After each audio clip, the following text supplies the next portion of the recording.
Hello and welcome back everyone, this is Drenon with another Warframe tutorial. This time I would like to talk about the dojo and show you what the dojo is actually useful for and why you would actually want to either a dojo or to be in a clan that has a dojo. Because the only way to get a dojo is to be actually member of a clan. So the dojo itself, when you build it, only starts out with a basic hall, and that's all that you will have. And starting from that hall, you can expand with a variety of different options. So I would like to show you what those options actually are. So when you end up at a place in your dojo where you can still expand, then you will see this display at the entrance to it. In this case, as you can see, node available, and then you press X to activate. So when you open that menu, you get the choice of whichever room you want to build there, and it is restricted though to whatever can fit. As you can see on the right side, there is a display of what you currently have around, and there's actually different sizes of rooms, so you cannot just build any room everywhere. So as you can see, there is a variety of rooms available, a dueling room, an elevator, so yes, you can actually build your dojo on multiple levels, the oracle, which is needed to then build the laboratories, which again are needed to be able to research certain weapons, and I will show you what those weapons are when I get to the laboratories. And then there's of course also various kinds of hallways, like a cross connector, an elbow connector, a straight hallway, of course, if you just want to go a bit forward, an extended straight hallway, which is the same thing, just longer, a T-shaped connector, and so on and so forth. But there's also some rooms here that are immediately helpful, useful, and or important, depending on what you want to do with your dojo. First off, on the right you can see that there is a display for capacity and for energy. Those are pretty much the dojo resources that you need in order to even build rooms. In order to have more energy available, you need to build reactors, and in order to have more capacity available, you need to build additional halls.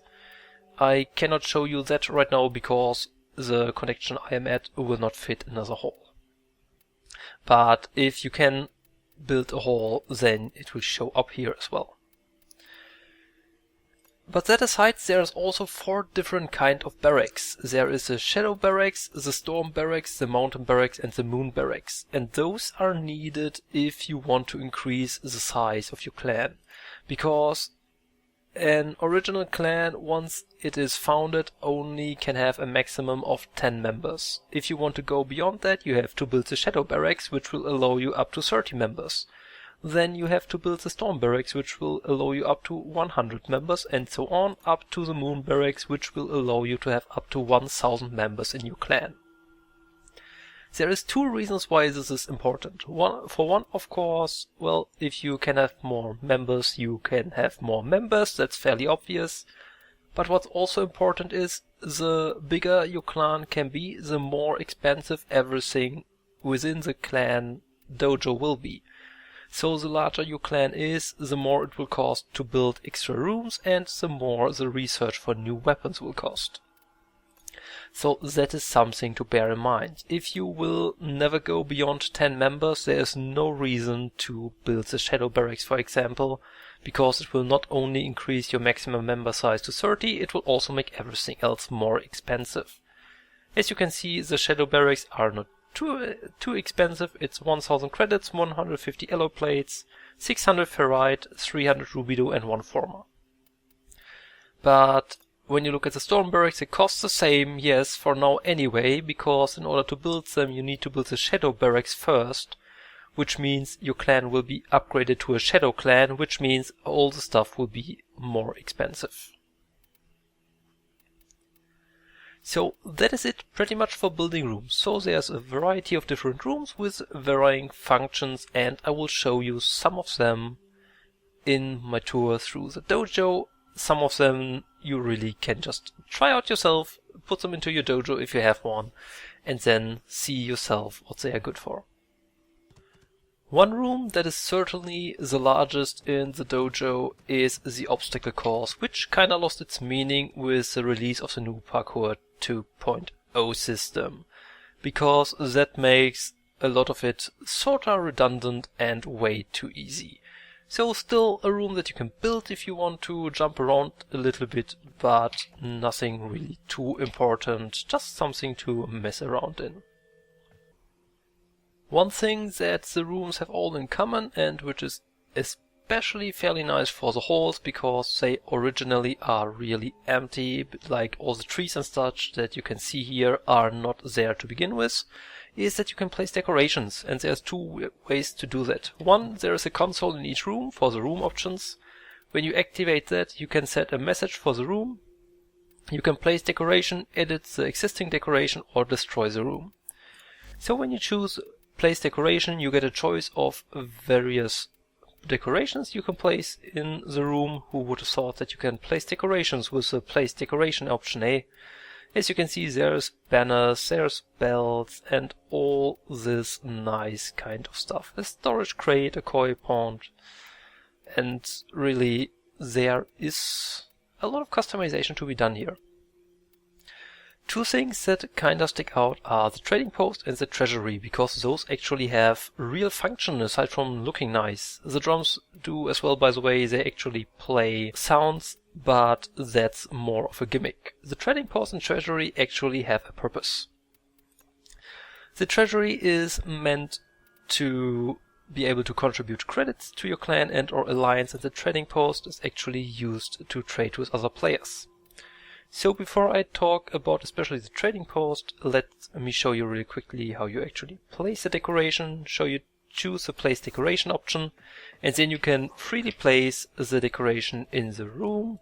You can rotate it, you can make it bigger or smaller, not with the trading post though, so a bad example for that, I guess, but yes, you can change the size of your decoration, and you have a snap option as well if you do not want to have it as freely movable as it is by default. And then you can just place it, and then you have to contribute the resources to it in order to build. And again, the resources needed to build the decoration increase with the size of your clan. So this here right in front of me is the trade console, and as I said, you need that to trade with other players. To do that, you just activate it. Then in the middle you will have a player to choose from. If there is any others in the dojo, you click on him and then you choose trade. Your clan can set a trade tag for all the trades if you want to have that, and also if you are invited to a clan, yes, you can invite other players into your clan to trade with them there. Maybe watch out for a trade tag so that you do not have to pay more than you'd originally planned, because each trade that you do actually costs you credits depending on what you are trading. Aside from the trading post and the treasury, there is actually four other rooms that are really important to a dojo, and that are the true reason why you yourself would want to be in a clan. Because there are some weapons that you can only obtain when you are in a clan that has the research labs. For example, this here where I am in right now is the Grineer Research Lab, where you can find Grineer style weapons. And that's the current complete choice. So what you can research here is the detonite injector, which you need to build most of those weapons and or research them. So actually you only need the detonite ampules to research the stuff, but the injectors are then needed to build them. The Jud Kitak is here, the Ignis is here, the Merlock, the Grinlock, the Buzzlock, the Nucor, the Sidon, the Comac, the Ogris, which is a rocket launcher, always nice. The Gretler and Nux are both Arcwing weapons, and the Eggenbrand, which is an X-shield combination. And also you can get the medium team ammo restore here, which is not too bad either. This nice cute place here is the Infested Laboratory, where, you can maybe guess it, you will have infested themed weapons. First off, there is mutagen mass here in order to build those weapons, and then you have the Phage, the Torrid, the Acrid, the Dual Ica, the Scoliac, the Embolist, the Jinn, which is a Sentinel actually, the Myers, the Serata, the Mutalist Quanta, the Synapse, and the Parasist. So those are all kinda organic weapons that are to some extent interesting, like the Phage certainly has an interesting mechanic, as well as the Synapse is really not bad either. So how does this whole thing work? When there is a new research available, so if a new clan weapon was released, someone in the clan who has the right to do that has to go there and start the research. Then the members have to contribute to the research until everything that has been needed is contributed. Then it will take usually 3 days, that cannot be rushed with platinum by the way, until the research is done. And then for the last of the 3 faction laboratories, which is a Corpus of course, where you can get of course Corpus style weapons. You have the Dual Sestra here, the Zero, the Prover, the Supra, which is a rather cool weapon, maybe not the best but really cool, the Quanta, the Dera, the Amprex, the Spectra, the Flux Rifle, Lanka, Optica, Galaxian, Convectrix and the Helios, which is again another Sentinel. And then there is a 4th laboratory, those 3 aside, which is the Tenno Lab, in which, maybe you can guess it, just possibly, yes, here is where the Tenno tech hides. But there's not only weapons here, as you can already see right away. Here you have the landing craft foundry segment, which you need in order to actually have the landing craft foundry segment active and be able to craft the things for it in your Lisette, which is needed for the air support charges, as it says at the top as well. You can get the incubator upgrade here for your incubator, so that it reduces the time until your Kubro actually hatches, and most important feature is that Kubros are placed in stasis if they become mortally ill, so rather than die they will be just automatically put into stasis, which is awesome. But there's way more in this than that. First off, there is a Itzal Archwing to be researched here. You can get Banshee, Zephyr, Volt and Wukong here. Also there is the Archwing weapons, the Velocitus and the Fluctus to be gotten here. And then a bunch of other normal Tenno weapons of course, the Dual Raza, the Castanas, the Silver and Aegis, the X-Stiletto, the Daikyu, the Nami Skylar, the Nikana, which is needed in order to build the Dragon Nikana, which is in my opinion one of the best melees in the game, the Anku, the Piranha, the Sibaris, the Attica, the Talons, the Tonbo, the Lacera, the Venka and the Shaku. Most of those weapons cannot be obtained otherwise. A few of them are directly sold on the market for platinum, but for the most part you can only get them out of the research labs in a clan. Same of course goes for the Warframes that you have here. You can only get them from the Tenno Research Lab unless you buy them with platinum on the market. And same of course for the Itzal Archwing. One other room with some not too bad functionality is the dueling room, in which, well, the name kinda gives it away. You can duel here with another player in one-on-one duels, which is always nice. And of course you can put obstacles into the arena as well. It is an area that is a bit lower than everything else to make the fights a bit more interesting with various obstacles that will be in the way. And then there's one more room that is interesting as far as its functionality goes. It is the Orokin Lab. The Orokin Lab is needed in order to build solar rays, which again are needed to contest the dark sector nodes. So if you are interested in that, you have to do that here. You can research the solar rays and deploy them here as well. And one last nice room in the dojo would be the Observatory, which the name again kinda suggests it. Lets you look out into space, which is quite a nice look.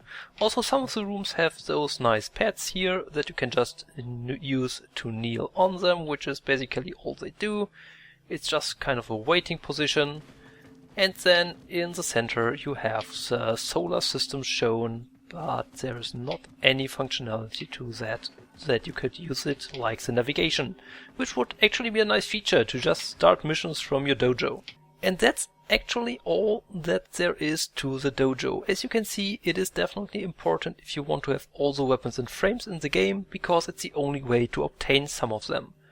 So it is either important for you when you like variety in your weapons or when you want to have the highest possible mastery rank, because otherwise you cannot obtain that. And all you have to do in order to leave the dojo is you just press escape and choose the leave dojo options, where, by the way, in the escape menu you also have the decorations option for the room you are in. And yes, you can also change the color of a room. I completely forgot about that feature because I never used it yet.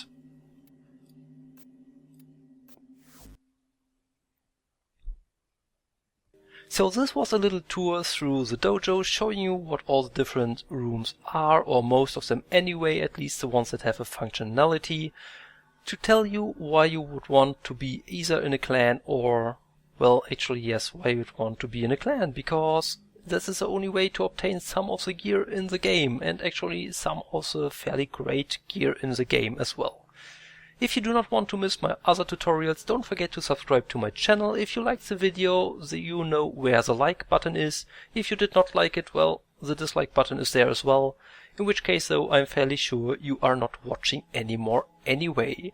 If you want to say anything to me, feel free to leave me a comment, and also check out my channel for my other tutorials and other videos on Warframe and other games.